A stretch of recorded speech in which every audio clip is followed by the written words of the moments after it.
IMF کا آئندہ budget میں مزید کڑی شرائط عائد کرنے کا مطالبہ، سولر پینل سمیت تمام ٹیکس استثنا ختم، کھاد، اسپرے اور زرعی آلات پر 18% GST عائد کی جائے گی، پرتعیش اشیاء پر سیلز ٹیکس 25% سے بڑھائی جائے گی، ٹیکس نہ دہندگان کے خلاف مزید سخت اقدامات کیے جائیں گے، ٹیکس چوری پر جرمانے کے ساتھ فوجداری مقدمات بھی درج کیے جائیں گے، POS پر ٹیکس چوری کا جرمانہ 5 لاکھ سے بڑھا کر 50 لاکھ روپے کیا جائے گا، زرعی ان پٹس اور مشینری پر فیڈرل ایکسائز ڈیوٹی کی شرح بھی بڑھائی جائے گی۔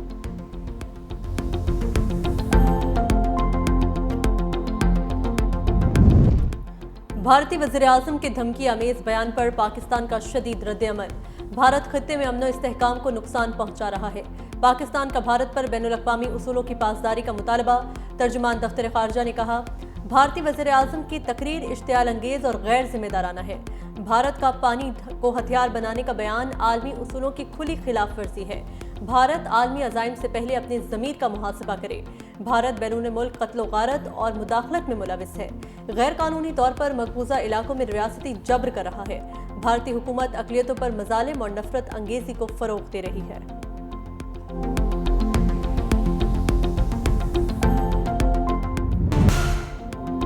وزیراعظم شہباز شریف کی آذربائیجان کے صدر الہام الیوف سے ملاقات، آپریشن بنیان مرصوص پر آذربائیجان میں جشن منانے پر اظہار تشکر، اسحاق ڈار، فیلڈ مارشل عاصم منیر اور دیگر بھی موجود، شہباز شریف آج سے افریقی اجلاس میں شرکت اور خطاب کریں گے، آذربائیجان کے یوم آزادی کی تقریب میں بھی شریک ہوں گے، وزیراعظم شہباز شریف آج تاجکستان بھی جائیں گے۔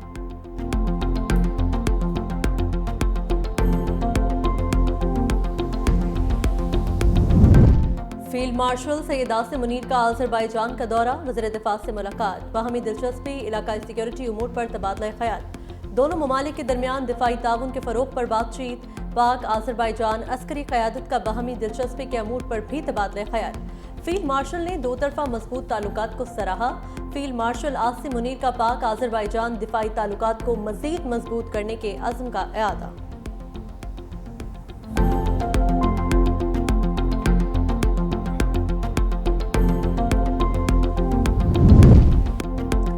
پاکستان کے ایٹمی دھماکوں کو 27 سال مکمل، عالمی دباؤ نظر انداز، 5 کے جواب میں 6 ایٹمی دھماکے، پاکستان نے نواز شریف کی قیادت میں بھارت کو منہ توڑ جواب دیا، یوم تکبیر وہ تاریخی دن جب پاکستان کا دفاع ناقابل تسخیر ہوا، 28 مئی 1998 کو عرض پاک دنیا کی 7ویں اور اسلام کی پہلی ایٹمی ریاست بنا، یوم تکبیر پر ملی جوش و جذبے کا مظاہرہ، ملک بھر میں ریلیاں، تقاریب اور سیمینارز کا سلسلہ جاری، وطن کے رکھوالوں کو سلام پیش کیا گیا۔ ایٹمی طاقت کا حصول دانش مندانہ فیصلہ تھا، صدر اور وزیر اعظم کی یوم تکبیر پر قوم کو مبارکباد، صدر آصف علی زرداری نے کہا کہ شہید بے نظیر بھٹو کی سرپرستی میں ہمارا ملک ایٹمی طاقت بنا، سائنسدانوں، انجینئر، سول اور فوجی قیادت کو خراج تحسین پیش کرتے ہیں۔ وزیر اعظم شہباز شریف کہتے ہیں پاکستان سے محبت کرنے والوں کو یوم تکبیر کی مبارک، آج کے دن بھارت کے 5 کے مقابلے میں 6 دھماکے کر کے پاکستان کو ایٹمی ملک بنایا، فتح مبین سے سرشار، قوم کے لیے یوم تکبیر کی مسرتوں میں مزید اضافہ ہو گیا، آج کے دن ہم عہد کرتے ہیں کہ پاکستان کو ایک معاشی قوت بنائیں گے۔ یوم تکبیر کے موقع پر مسلح افواج، چیئرمین جوائنٹ چیفز اور سٹاف کمیٹی اور سروسز چیفز کی پاکستان کو مبارکباد۔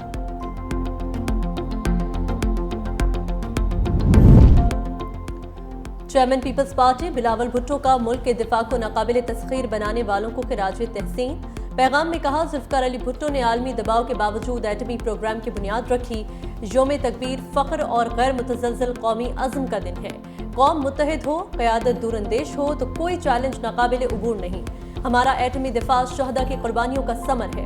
سندھ کے سینئر وزیر شرجیل انعام میمن نے کہا آج کا دن ہمارے لیے فخر کا دن ہے، پاکستان کے ایٹمی پروگرام کی بنیاد رکھنے پر شہید ذوالفقار علی بھٹو کو خراج عقیدت پیش کرتے ہیں، شہید بے نظیر بھٹو نے ملک کو جدید میزائل ٹیکنالوجی سے بھی آراستہ کیا، وزیر داخلہ محسن نقوی سمیت چاروں وزرائے اعلیٰ نے بھی قوم کو مبارکباد دی۔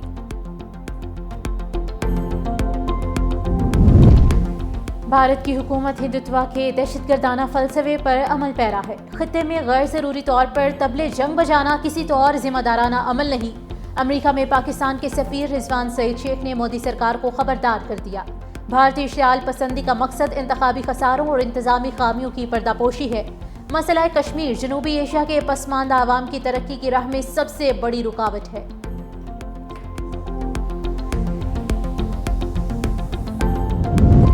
ہندوتوا ریاست خطرناک حد تک حالات کو بگاڑ رہی ہے۔ جنوبی ایشیا ایک بار پھر دنیا کے سب سے خطرناک تنازعات میں سے ایک بن رہا ہے۔ نائب صدر پیپلز پارٹی سینیٹر شہری رحمان کا انٹرنیشنل نیوز چینل العربیہ کو انٹرویو۔ کہا، بھارت اعلیٰ سطح پر دیر پا مکالمے کی جگہ بنانے میں ناکام ہے۔ مودی کی بیان بازی داخلی سیاسی ایجنڈے کو بدلنے کی کوشش لگتی ہے۔ بھارت خطے میں خطرناک بحران کی فضا قائم کر رہا ہے۔ بھارت کے رویے سے ایسا نہیں لگتا کہ وہ مذاکرات میں دلچسپی رکھتا ہے۔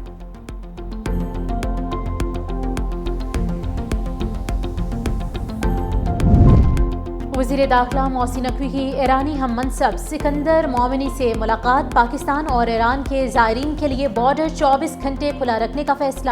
5000 پاکستانی زائرین کو ایرانی حکومت مشہد میں قیام و تعاون کی سہولتیں فراہم کریں گے۔ ایرانی حکومت زائرین کے لیے بارڈر سے عراق تک خصوصی انتظامات کرے گی۔ بحری راستے سے بھی زائرین کو ایران اور عراق بھجوانے پر گفتگو۔ پاک ایران تعلقات اور مختلف شعبوں میں باہمی تعاون کے فروغ پر تبادلہ خیال۔ کہا، زائرین کو سہولتوں کی فراہمی پر ایرانی حکومت کے شکر گزار ہیں۔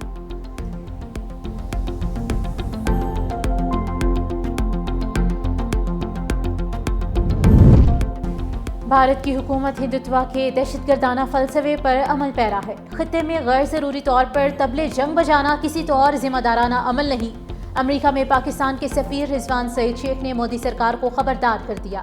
بھارتی اشتعال پسندی کا مقصد انتخابی خساروں اور انتظامی خامیوں کی پردہ پوشی ہے۔ مسئلہ کشمیر جنوبی ایشیا کے پسماندہ عوام کی ترقی کی راہ میں سب سے بڑی رکاوٹ ہے۔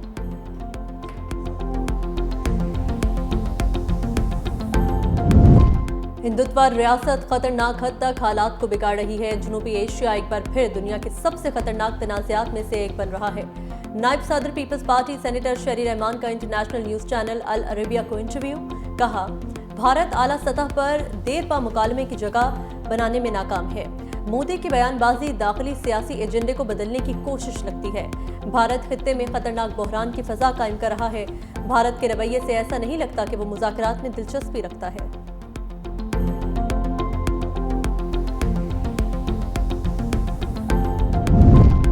وزیر داخلہ محسن نقوی کی ایرانی ہم منصب سکندر مومنی سے ملاقات۔ پاکستان اور ایران کے زائرین کے لیے بارڈر 24 گھنٹے کھلا رکھنے کا فیصلہ۔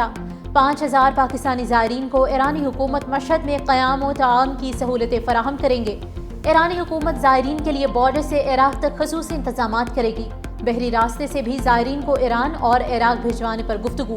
پاک ایران تعلقات اور مختلف شعبوں میں باہمی تعاون کے فروغ پر تبادلہ خیال۔ کہا، زائرین کو سہولتوں کی فراہمی پر ایرانی حکومت کے شکر گزار ہیں۔